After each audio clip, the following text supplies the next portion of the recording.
6.13. Question number 1. Thermodynamics is not concerned about. Okay.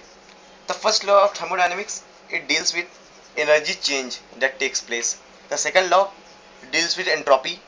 The third law deals with the fact when the entropy would be zero. In none of the law of thermodynamics we ever come across the rate of energy change.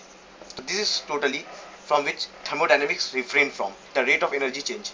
So C option would follow. Question number 3. During the complete combustion of 1 mole of butane, complete combustion, since only 1 mole of butane has to be reacted, the reaction would go this way. Oxygen gas, in fact, 4CO2 gas plus 5H2O. Let's ask to me, which of the following reaction shows the combustion of 1 mole of butane and which is accompanied by 2658 kilojoule of energy release. Now since in all the options, in some options we have 2 mole of butane, in few of them the heat energy delta H ought to be negative because the energy is released. The option C has everything in it. It combusts 1 mole of butane with appropriate amount of oxygen and delta H is taken to be negative, which shows that the negative sign of delta H indicates to us that energy is getting released. Question number 4.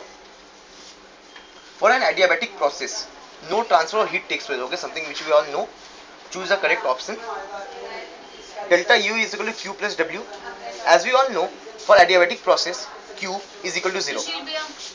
Now, if delta U is equal to 0 or if T is equal to 0 or delta T is equal to 0, then W will be equal to 0.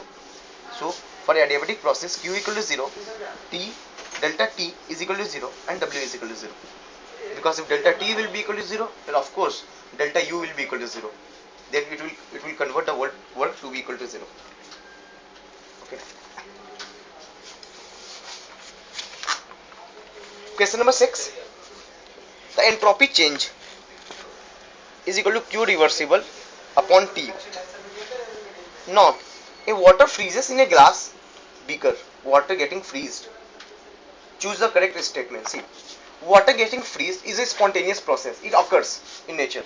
So we can say that since the process is spontaneous, delta S total should be greater than 0. Delta S total, which is equal to delta H of surrounding plus delta S of system, this should be equal to 0. Here system is freezing of water. Since we can see here that freezing of water, if water gets freezed, liquid form will convert into solid form. So delta H should be less than 0. It will be negative. For the complete process to be spontaneous, delta S of the surrounding should increase. Because the process is spontaneous, so we can readily say that delta S of the system decreases and delta S of the surrounding increases.